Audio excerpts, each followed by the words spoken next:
這是一處擁有6萬平米建築的大型華僑村。其中最令人印象深刻的地方，便是位於村落深處的橋埤樓。所謂橋埤，指的就是電影《給阿媽的情書》裡那些在海外打拼的人所寄回的信和錢。電影裡的主角是下南洋的潮汕人，現實中除了潮汕人之外，福建人也是下南洋的主力。所以今天我們就來到這裡，也就是位於福建省泉州市晉江市的武林傳統村落，來現場參觀一下那些橋埤實物。這個建築群是一處始建於明代、興起於民國時期的大型村落。那會兒人們大規模下南洋，在外闖蕩謀生，然後把錢寄回來，在村中建起了諸多大厝。正好我今年年初在穿明制漢服遊覽泉州，來都來了，就順便來到晉江，到這邊逛上一逛。大家好，我是徐工，這次一定點關注，下次旅行不迷路啊！我目前在这个地方是位于福建泉州的晋江武林传统村落啊。一会儿我们来好好的逛一逛这。我是2026年1月过去的，汽车就停在马路邊了。往景區主體位置走的時候，可以預覽一下導覽圖。走進景區後，能第一時間看到一座毛坯形態的大厝，這便是福建省級文保單位朝東樓，其雇主為旅非華僑蔡朝東，建築始建於1930年，造型是洋樓的造型。為什麼它全無裝修痕跡呢？因為雇主蔡朝東把全部的裝修款都拿來支援抗戰了，所以這棟樓才會是這個樣子的。如今它的內部已經改造成展廳了。我們在這裡看到，從清末到民國時期，華僑都在踴躍支援反清抗日事業，甚至還有很多人拿起槍炮抵抗這些侵略者。具體被列舉出來的名字大都是蔡家人。推測時至如今，蔡氏一族在晉江必然也是數一數二的望族。只有族群大、財力廣，才能有人為家族做宣傳。如果多逛幾個房間，就不難發現這個家族已經厲害了幾百年。同時這個區域也有關於橋埤的介紹。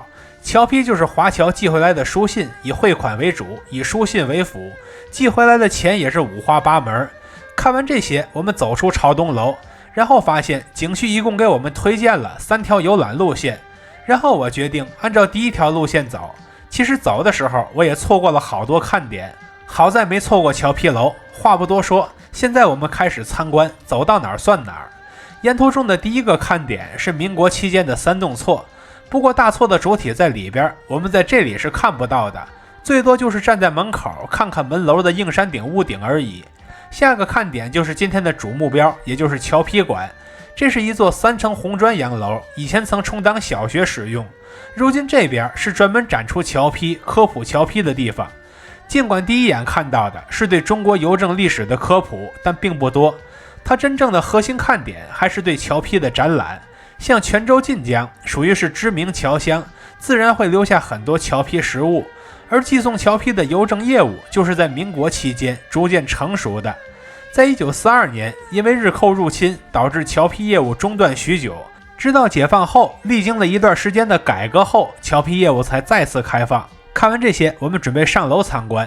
它的2樓有個露天的陽台，這是個絕好的觀景台。看完我們進屋，繼續參觀橋埤的那些往事。現場以圖片的方式展示了很多的橋埤實物，並且給出了數據，也就是華僑匯款的收入佔了家庭收入的80%以上。這些錢有不少都花在置業興鄉上了，這個村落就是明證。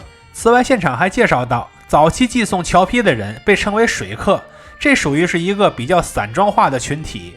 之後誕生的橋埤局則是相對正規集群化的組織，其中有個局叫天一總局，天一生水或有預防火災之意。之後的一切都納入了政府的管理之內，變得正規化了。看到這裡，我們就逛完了橋埤樓。現在我們離開這裡往深處走，就看到了長城小築。說是小築，其實是一座很大的樓。這是一座與新中國同齡的華麗大厝，建築兼有閩南建築的風格以及歐式建築的元素，是村落中常見的建築類型。我們一看到它，就能看到它背後那段中西文化交融的歷史。當然還有一座樓的名字是更令人肅然起敬的，它的名字叫做胸懷祖國樓。這是旅非華僑蔡懷藩和蔡懷子於1953年合建的一座大樓，建築上則用了大量的磚雕、泥塑、彩繪等裝飾，而且畫風是中西結合，所以看起來非常華麗。但一切的一切都比不上它的名字，也就是胸懷祖國這4個字。一座大樓也好，整個村子的建築群也罷，他們都是由眾多胸懷祖國的人用一封又一封的橋坯所寄回來的血汗錢一磚一瓦建造起來的。什麼叫胸懷祖國呀？落實到行動上，就是把各種東西都往家裡送，比如在故鄉起大錯，就是具體的往家裡添東西的行為。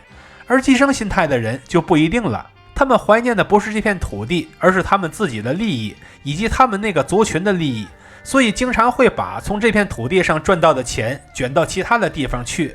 所以我們想看清一個人，不必看他們的愛國口號喊得有多麼響，只需要看看他們對這片土地的態度是什麼樣子的，是自己帶頭去建設它，還是忙着給別人立規矩，以圖讓別人多建設，自喜坐享其成，便足以判斷出對面的是友人還是敵人了。看到這裡的朋友，歡迎點讚、收藏、加關注，和徐公一起讀城，一起旅行。